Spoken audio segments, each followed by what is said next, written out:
Those bald chicks are here to slay. Stop what you're doing, plug in and play. Those bald chicks will make your day. So stop what you're doing and say, those bald chicks. Hello, all you bald and balding people, and welcome back to Those Bald Chicks, your favorite alopecia podcast. I'm Paige, and I'm here with the wonderful Alison Mann, who is Those Bald Chicks' last guest before the end of this podcast. She is a licensed psychotherapist who knows a ton of helpful and knowledgeable information in regards to mental health and hair loss. She is also the founder of her business and page, Aid by Allie, which is a safe place for uniqueness. She supports and helps empower people through the mental health impacts of hair loss through not only her profession, but also utilizes her social media platform to spread awareness. She is here to go over the mental health aspect of hair loss. Thank you so much for being here, Allie. Yeah, thank you for having me. I'm excited. I feel honored that I'm the last one. You're the last one. I know. I thought it was so important too to have someone on that knows mental health in a professional sense, so you can kind of give some resources to people that are probably looking for mental health help or whatever it is. So I thought it was super important to have you on. Yeah, well, I appreciate it. I mean, I certainly agree with what I do. It's important. So yeah, I'm more than happy to be here and talk about it. Awesome. So to get us going, I found a certain blurb on the internet, on the interwebs, about the psychological impact on people with hair loss. And I've found out that they're just now starting to highlight that part of hair loss.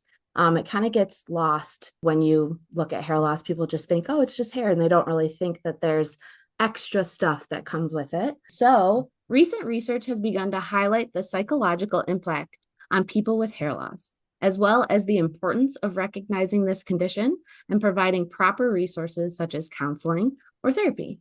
Recognizing signs of mental health struggles in people with alopecia is crucial in understanding the experiences of people with this condition. A study in the Journal of Patient-Reported Outcomes sought out to answer this question using an interview that was developed with expert clinician input. They found out that patients with alopecia areata described the initial diagnosis of alopecia as traumatizing, devastating, and terrifying, and that hair loss in areas visible to others were the most psychosocially burdensome. So these findings support the results of previous studies, which have also found that AA to be emotionally devastating and to have a large impact on self-esteem and social confidence. So I feel like you know all about all that.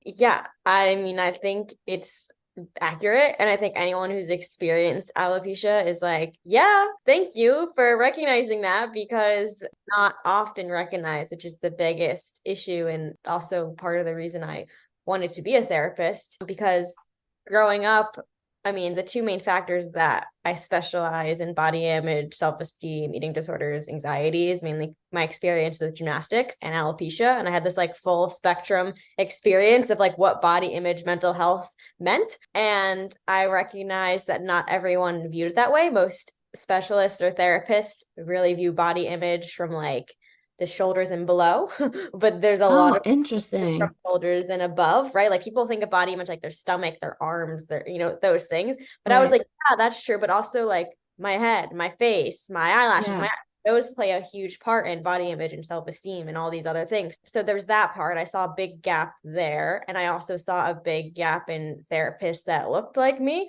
Yeah. Not easy to find. I don't really know many. I do know some who wear wigs, which again, I think is great. I think wigs are amazing, but I think there is, people want to find people who look like them too. People who also have the full kind of spectrum. And it's hard to pick out online, like knowing if you can find a therapist who's experienced this, you can't really directly see it. And I didn't see it really anywhere.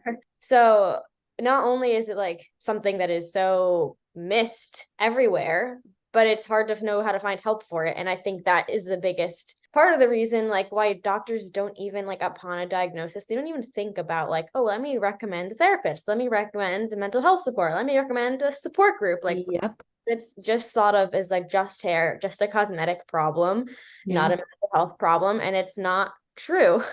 And, if there's not therapists or professionals who exist who can maybe attest to it or also speak up about it from a personal and professional place, I think that was also part of the reason it was harder for doctors to know these resources are needed, or that Yep. not just doctors, really anyone to know. And so that was like a big reason for me to want to do this because That's awesome. I feel like sometimes, unfortunately, it's so hard just to get your personal experience heard until you have like a credential next to your name, and then suddenly people want to listen. Yeah, no kidding.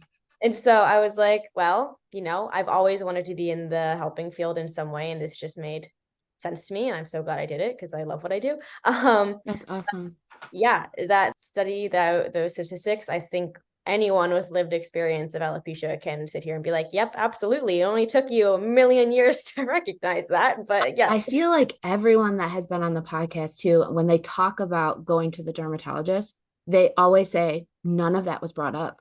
Going to No. therapy, that there's a community, that there's more people that have it. It's just, oh, okay, here's the things that we can do to fix it. And you're kind of sitting there stunned, like, what just happened?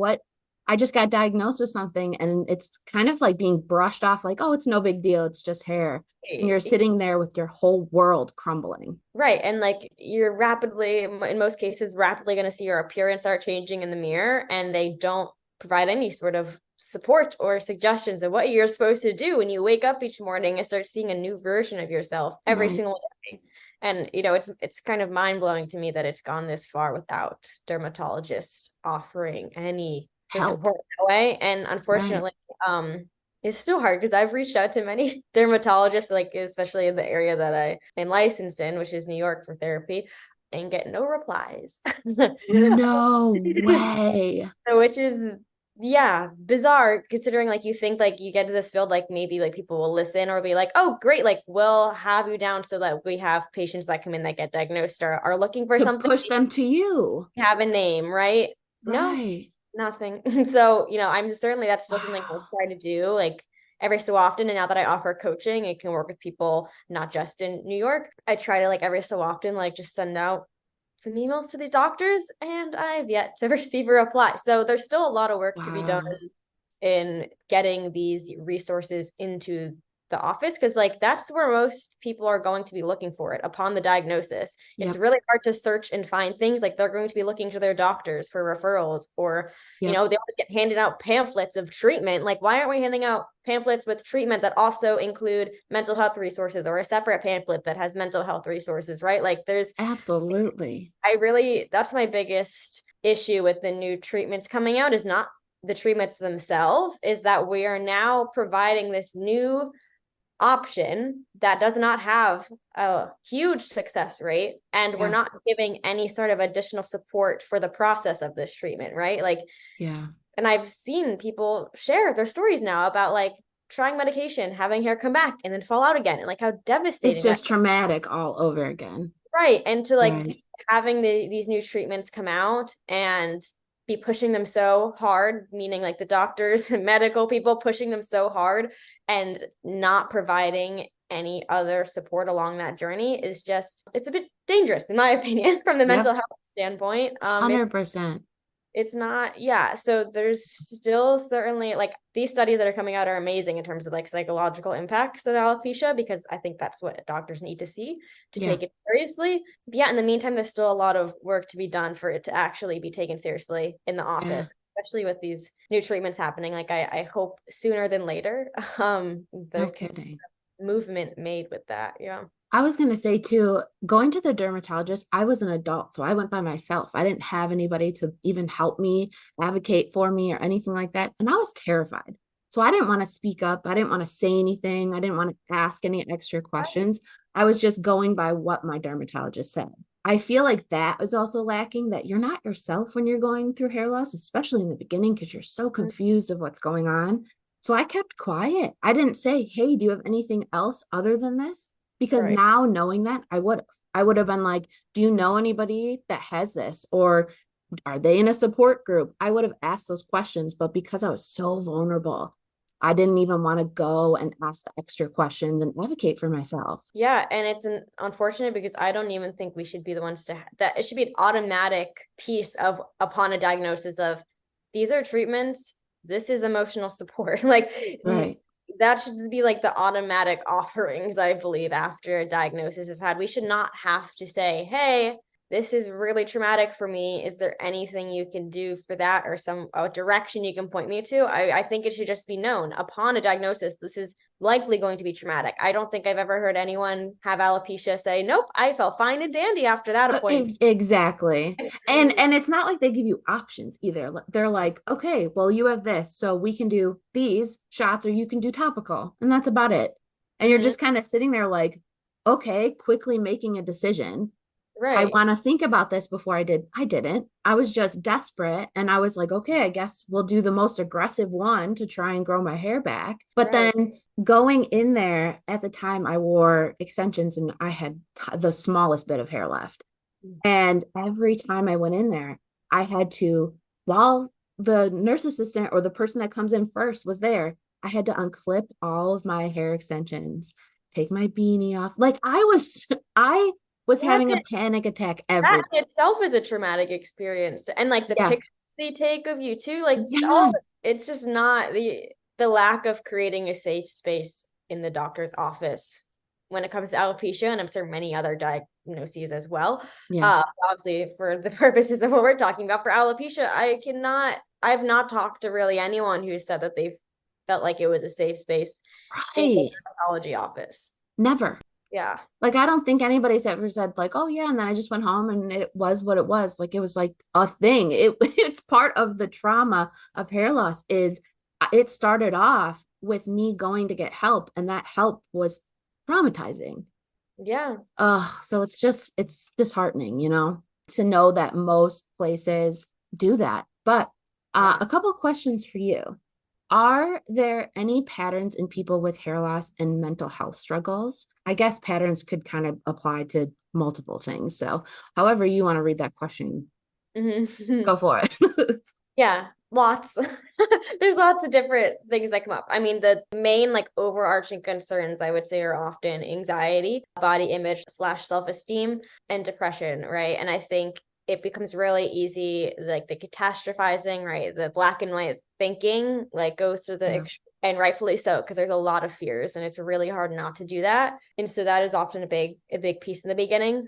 Grieving, I think often people come in and sometimes they're shocked when I say like there's still some grieving that has to be done here, but hair loss is a loss. And the way it's painted to us by society, sometimes we forget that like, oh no, this is actually a grieving process the way any other loss would be. And so that often has to happen as well. And like I said, the self-esteem and the body image piece, a lot of the women I work with, especially, it's this like loss of the fear of losing their femininity, their womanhood, especially Yeah. certain types of hair loss have different patterns, right? Like the thin more in the middle, and then that has Yeah. more of a ring on the outside. I've had a lot of women like fear that and like, oh, the pattern I have is going to make me look so masculine and it's going to take away my femininity. Oh, interesting. Yeah, so that has been, a common theme that's come up as well, depending on like what type of alopecia, they have. Because I work with people who have all from like androgenetic sort of hair thinning to like Yeah. universalis, like me with no hair at all. And so, there definitely is a range and some, different nuance in concerns depending on what type of alopecia someone has. But yeah, the overarching things are really the self-esteem, body image, anxiety, especially social Yeah. anxiety, and depression as well. Yeah, that makes sense. I mean, I've felt all of them. Yeah. What's interesting? A lot of people that have come on that got alopecia as adults have talked quite often about, I wonder how it is for a kid, since you were a kid when you got alopecia. Do you think it's easier for a kid to process it growing up, or do you think it could be easier for an adult to process it growing or like getting older with it? Because time and time again, I see people that have gotten it when they were kids be so open about it and so just they persevere. And I've noticed a lot of people that got like me that got it when they were adults have a tougher time, are still trying to work through those stages, because I think it might be the innocence of being a kid and not really knowing, and then as an adult all the judgments, what could come your way. I don't know, I'm interested what you think about them. Yeah, I mean, it's so hard to compare. They both have their pros and cons. I always say when I was young, I like didn't really have a care in the world. Like I gave speeches about alopecia. My mom says that it like bothered me to an extent where I would like be upset at people staring and pointing and making comments, but overall felt generally pretty positive about it in terms of I had the attitude like, this makes me special, and like that kind of attitude. But that changed when I got into middle and high school, and I like hated it, even in the midst of like very much disliking it, because being a therapist now and knowing your group identity forms before your individual identity, and so group identity is so important in middle and high school. And when you feel like you're left out or you're like very different and it's hard for you to fit in, that is a big struggle. And so it definitely shifted when I got older. So when I was young, I felt like more carefree attitude like bothered me a little, but like I was whatever. And then when I got a bit older, that's when it was more of a struggle with my self-esteem and my own body image and my anxiety, Right. so anxiety especially. And so I think because of my environment when I was younger, I was so lucky to grow up and like have this sort of foundation of, my family never made it a big deal. I got to speak about it in my schools. My teachers were great. I think that foundation helped during the hard parts when I got older. And so that's why it's so individualized, because you never know. It really is. If someone's experience is going to be different or similar to that, and like what environment they had when they were younger or what when they were older. And so I think that all plays into like whether it's harder or easier at what age you lose it. It really is about your environment. Your environment, the peers, they could treat you incredible, they could treat you terribly. I often think about like, oh, when I got diagnosed, I wonder where I would be now with my alopecia journey if I found the community right away. Because it was many, many years that I had alopecia where I just hid in a shell and I didn't tell anybody, didn't know anybody that had alopecia. I often wonder, like, man, what would it have been like if I met the whole hair loss community? Would I have, I don't know, been in a better standing now? Because I still struggle with so many things with my alopecia. And I often think it's because I didn't have people to talk to, Yeah, it's hard because we can think that and think maybe it would have been easier, but I know for even myself, like because of the grieving in it, and like when you're younger and you lose it, I had no idea what was going on. All I knew is I had some like pretty intense like suppressed denial and anger about it, and I would have nothing to do with anyone else who had alopecia, because all we're told is that we have to fix it, get rid of it. It makes us weird. And so while I was like outwardly like I don't care, inwardly I was like, ew, this makes me kind of weird and gross. Right. Like, my parents would always ask me, like, do you want to go to an AF conference? Do you want to do this? Do you want to do that? And I'd be like, no, why would I want to do that? And so I think it's easy to think like, oh, maybe if I have found this earlier, but some people, in the beginning, sometimes we're not even ready yet to like have community. Like sometimes that part even takes time to even meet people who have it, because in the beginning, usually we're just trying so hard to get rid of it. The thought of leaning in and like meeting other people is like, no, why am I going to do that? I want to get out of this community as fast as possible. Like, I don't want to. Right. Yeah, I kind of was the same way. I honestly, now that I'm hearing you talk about it too, like when you first were like, absolutely not, I don't want anything to do with anybody that has hair loss. I didn't even say hair loss. Like I wouldn't even say that word. I would just say alopecia, but I would barely talk about it. I wouldn't let anybody bring it up. The 4 people that knew, it was never like, don't talk to me about my dermatologist appointments. Don't talk to me about anything about it. Like it was a weird taboo thing for me. I didn't want, because what if we talk about it and I lose my hair? And like I had alopecia brain the whole time. So man, it just goes to show you how important it is to have someone to talk about it though. Because then if you don't, you're just kind of just fighting off all the bad thoughts and all the craziness that has to do with alopecia. So yeah, it's something else. Another question for you is, what would you say are the top 3 ways to help better or work on your mental health when it comes to hair loss and having those bad days? Well, I think the top 3 is going to be vary depending on like where you're at and what stage you're at in your journey and maybe the type of hair loss you have. So I don't know if I have like a top 3 that's going to be a top 3 for everyone, but some like general tips is like one of my favorite things is neutrality. I think sometimes we get so caught up, and if I don't think positively about this, then I must feel badly about it. And we forget that there's like the middle bridge of neutrality. Like there's not just negative and positive, like we can just be neutral about it. And sometimes we forget that, sometimes I have people who would tell me like, I just like wish I could just look in the mirror and like love it, or like see myself in a photo and like be in love. And sometimes we got to be more realistic with ourselves. Like that is obviously we all want to be able to like look at photos and like be like, I feel good, right? But sometimes we also need to give ourselves like some bridging steps to that and know that if we just feel nor negative nor positive, and we can just look at it and simply just look at ourselves existing, and if it's a photo, remembering the moment and what it was like to be there rather than like nitpicking ourselves apart, that in itself is a win. And so I agree. sometimes neutrality, and like there's this one version of mirror exposure therapy we do a lot for like body image work, and it's using basically looking at color, shapes, forms, and functions to describe. So like neutrally describing something, I always say, is like a great intervening point if you find yourself just picking yourself apart. So like I can describe my head right now in the way that I'm talking about it. So I would say like I see a tan oval about 4 inches from the top of that oval. I see 2 almond shapes that have a brown circle in the middle. Those help me see the world. In between them, I see a triangular pyramid that has 2 kind of holes at the bottom, and that helps me smell. So it's like you literally taking all judgment off the table. You cannot get any more neutral than shapes, colors, forms, and functions. And so there's a lot more that goes into it, but I sometimes just like to use it as like a quick intervention point at like, I'm picking myself apart right now. Let me describe what I see, not what I think I see. It kind of like stops you from all of the negative stuff that you're throwing at yourself. So it kind of like puts a block there where you just kind of see yourself as is, but in like a I like that a lot. Yeah, we call it like becoming a non-judgmental observer. Like you're just observing. Like sometimes we just need to allow ourselves to do that. And that is just as beneficial as thinking positively.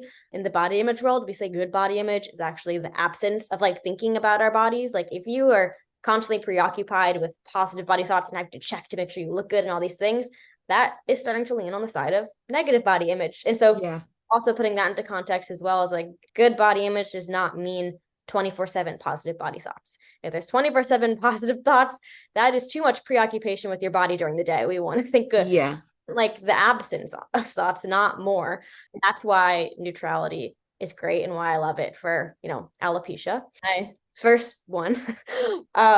Second is, I would say a big theme is like black and white thinking, catastrophizing. And it's so hard. Like I would say we can't stop a thought from coming up. We're a human being. We're not robots, right? But we do have control what we do after the thought comes up. And so we can, let it spiral, right? And then we get to these worst case scenarios, start predicting things that like are, who knows, like what's really true or reality or not. It's not just to take a pause. Like I always say, it's like if you notice, if you can start becoming aware of like the initial popcorn kernel before it spirals into a huge popcorn, which is like, that's the way I like to help people look at it. Like you can't stop like the first one from popping, but if we can notice it before it like keeps going, that's a win. So just like building awareness around sort of those thought patterns, even journaling around it too, like noticing any triggers that make you more vulnerable to black and white thinking or to catastrophizing. And once you kind of get more awareness around when these things come up, you can notice like when you're in more vulnerable positions to almost like help yourself prep. Like, okay, I'm going to be in a social setting. I notice this is when these thoughts come up often. Like, what can I do to help myself in these situations? And looking at it that way. So awareness building in general, an amazing first step for anything. I love that. That's so great. I know I often think like in regards to wigs, whenever I don't wear like a beanie or anything, there has been a couple of times where I catch people like going from my eyes right up to like my hairline and then going back down, and I just get a sheer panic. And I kind of blank out of the conversation that I'm having, and I forget what we were even talking about. And I'm like, oh my gosh, they just looked at my wig.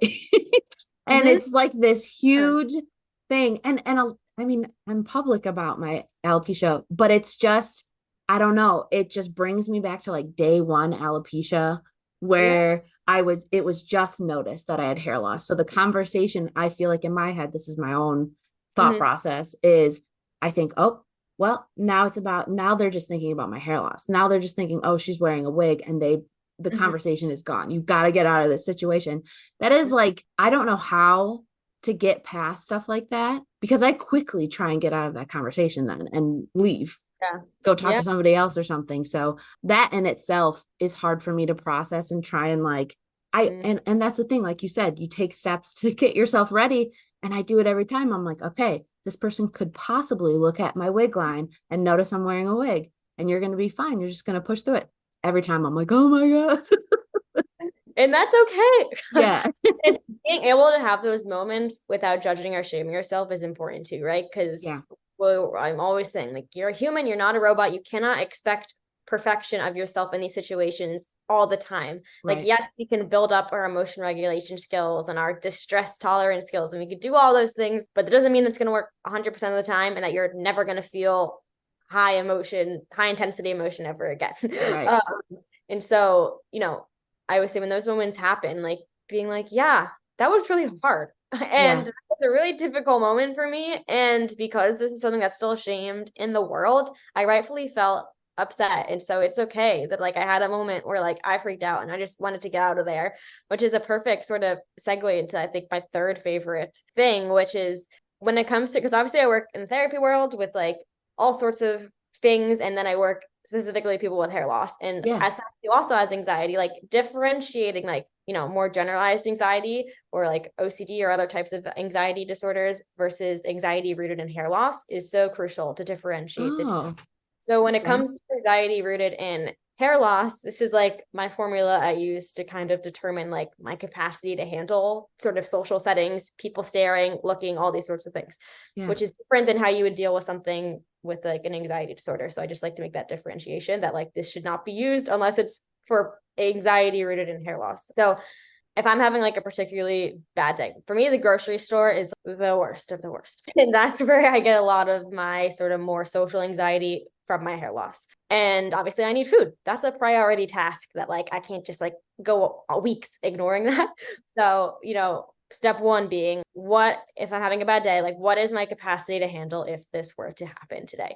If I'm like, it's at a 0, can't do it. Then I'm like, okay, what's the priority of this task? Like, is it necessary? Do I need to do it today? If it's groceries, yeah, I got to do it today. I don't really have anything left. Right. So, okay, I'm at a 0. My capacity is not there, but I have to do this. I can prep for now. If someone's going to stare and make a comment, what is my ability to respond? Do I feel like I'm able to respond today? Do I feel like I'm going to have to say, no, thank you, or here's my Instagram, or this is what it's called, look it up? Because sometimes we need to give a very short answer, and that's okay. We don't really owe anyone an explanation. So if my capacity is low and I don't think I can handle that, I will kind of prep my response beforehand in my head of what I would feel comfortable saying that day. Because I say with, you know, hair loss anxiety, a lot of it is rooted in reality. Obviously, sometimes we have catastrophizing, black and white thinking, all that stuff. But the chance of someone staring at me or making a comment is not out of the ordinary. Good enough shot that it can or can't happen. Like I would say flip of a coin 50-50. And so prepping in that way is not unrealistic or not overdoing it versus like when it comes to certain anxiety disorders, that is not often the best route to like sometimes engage with the thinking in this way. But when it comes to hair loss, it's very much a real possibility that something like this could happen, and it's okay to prep for these things. So it's kind of like, what's my capacity? What's the priority of this task? Do I need to do it today? If my capacity is very low, and if I do need to do it, well, how can I plan ahead in a way that I can make myself feel a little bit more comfortable? It's not going to be perfect, right? Because again, can't make it all the feelings go away. And then also planning for like when I get back, that if something were to happen, like, okay, what self-care can I do when I get home? For me, that's usually like hot bath, my go-to. Vegging out and watching a reality TV, like whatever it is. So that is also, you know, my third kind of overarching tip when it comes to anxiety related to hair loss in social settings. Yeah, that makes sense. I mean, I know a lot of people, me included, like if anybody were to bring up my hair loss, or I'm waiting for that moment, and I'm such a people pleaser that I'm scared that if I'm not ready to entertain it, I'm going to anyway, because I want to people please, and I want to be like, I want to make this person feel comfortable and then make myself uncomfortable. So that's like a whole nother level to it too, where I'm like, okay, if I do plan to be like, nope, I don't want to deal with anybody bringing it up, I'm still probably going to be like, oh, sure, I'll tell you all about it. Even though at that moment I wouldn't want to, you know, so people pleasing, that's a whole hurdle. Yes. You know, a lot of it is skill building with this stuff, which is like the main part of the Reclaim Alopecia Roadmap program I made. Like the majority of it is this like skill building process, because it is really hard. It's like you're recovering people please myself. It took me just to build up to like get to the place of like, if someone like when I was in New York City living there a couple years ago, I had someone on the street be like, can I ask you a question? And like, you could tell when you have alopecia, like what they mean. Yeah. And I started no, and I kept walking. But it took Yeah. me years to build up to that, and like years of practice and prepping myself. So I You preface got all it. these sort of skills that like, yes, I always say like simple does not mean easy. Something can Yeah. be sound very simple, but that doesn't mean that it's easy. So all these 100%. tips that I'm talking about, I want to make sure exactly like what you're talking about of, Oh, yeah, yeah.